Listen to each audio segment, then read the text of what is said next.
I think this is maybe going to change your perception of the Phantom Menace forever. It's a pretty well-known fact that Quinlan Vos is hiding in plain sight in the Phantom Menace during this scene. But did you know his apprentice Aayla Secura was there with him too? Only she was invisible in the movie. Although the character first appeared in live action in Attack of the Clones, she actually originates in the comic books in the 1998 Star Wars Republic comic run.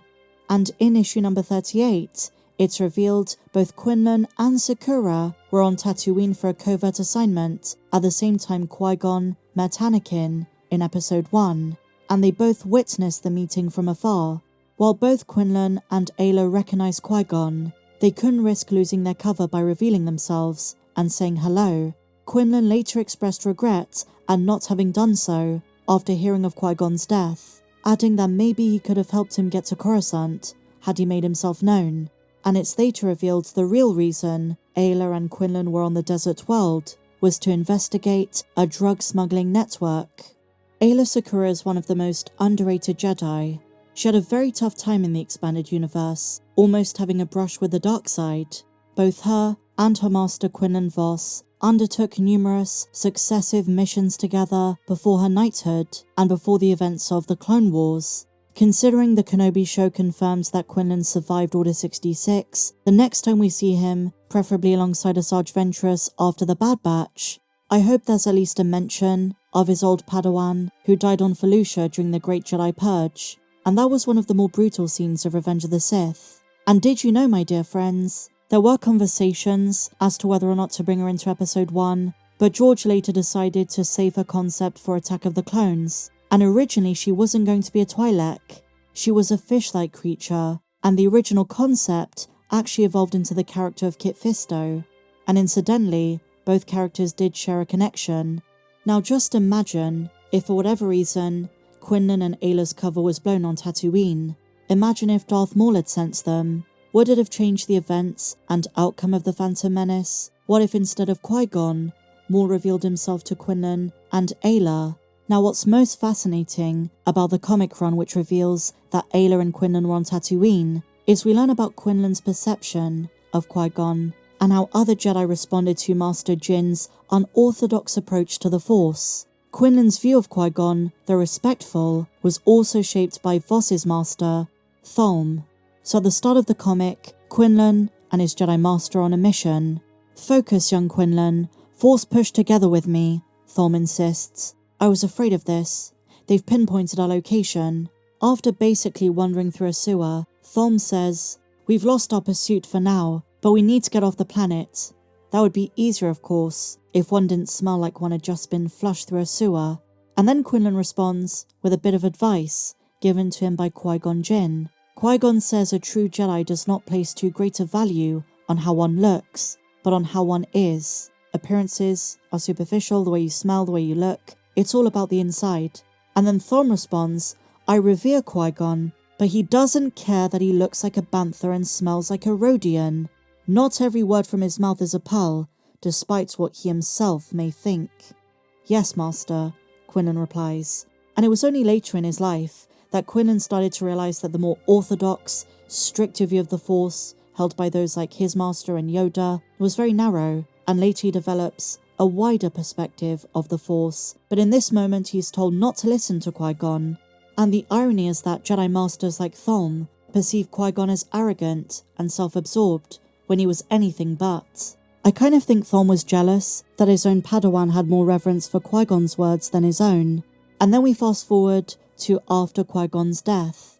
The Jedi Council is having a meeting, and that's when Aayla Secura butts in and says, "Quinlan and I were on Tatooine the last time Qui-Gon was there. We heard about his death just before we left. Quinlan regretted not contacting him. We were working undercover, and he wasn't aware that Qui-Gon's need was so desperate." She seems to think, had they intervened, Qui-Gon would never have had to face Maul on Naboo. Plo Koon then replies, "It's hard enough to see the path we do walk. Do not regret what could not have been helped." And it's fascinating because Tholm wasn't the only Jedi who didn't like Qui-Gon Jinn, and this brings me on to our next topic. The new Star Wars novel The Living Force by John Jackson Miller was a lot of fun. I just finished reading it, and I have some thoughts. It has some much needed character development for many of the unsung members of the Jedi Council we see in The Phantom Menace. In terms of personal favourites, it was great to see Depa Billaba overcome her anxiety to take on a Padawan, which of course would lead to training Kanan Jarrus. She needed the confidence and trust of her master Mace Windu. Also, my favourite, Jedi Master Yaddle, looking after legal matters for the Jedi, being patient, a very calm voice on the council. But one Jedi in particular surprised me, Saesee Tiin, the Jedi famous for attending a ridiculous number of funerals and also being part of the group led by Mace Windu in Revenge of the Sith to arrest Chancellor Palpatine, and he ends up losing his life to Sidious. Saesee Tiin has always been known as a grumpy dude, but this is taken to the next level when in the Living Force he is constantly giving short, snarky remarks, whether it's to Plo Koon or in one instance, Qui-Gon Jinn. The premise of the story is that Qui-Gon challenges the individual council members to step outside their comfort zone, to do some charity work and focus on, well, the Living Force. Step down from their high horse on Coruscant and be of service to regular members of the galaxy. In the decade leading up to Episode 1, Saesee Tiin was spending much of his time working on the Jedi Order's various starships, including interacting with contractors and droids. The book confirms he had a short fuse, he was quick to anger, and just didn't tolerate any rubbish. So, the Ictochi Jedi Master was present at the council meeting where Qui-Gon comes in and challenges the council to pay more attention to those living around the galaxy and to the Living Force. Qui-Gon said they were so focused on large-scale issues they had lost sight of the smaller things in front of them, the needs of those around them. So while the Acolyte portrays the Jedi as the bad guys, this book shows a more humble side, one that came about thanks to the insistence of Master Qui-Gon Jinn. So Saesee Tiin and Master Plo Koon travel to Quen together on a Jedi shuttle, landing at a spaceport, and their adventures lead them to stumble into the middle of a labor dispute. While Saesee Tiin did his best, he expressed anger to Plo Koon at the fact Qui-Gon is the reason they were out there. He thought the endeavour was fruitless, not effective, and a waste of time.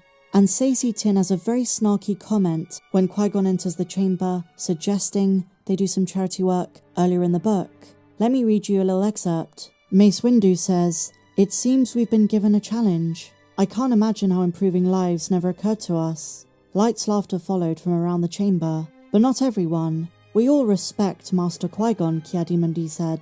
"But we have heard this before from him many times. The Jedi Order serves society, but it's not a government agency." Yoda then looks up and says, "Not of the Order does Qui-Gon speak. He means individual Jedi." While all of the other Jedi in the council could disagree with Qui-Gon and just saw this as something he typically did, one Jedi in particular got very frustrated. Strongly disagreeing with Qui-Gon, Saesee Tiin shrugged. This is classic Qui-Gon, nothing new.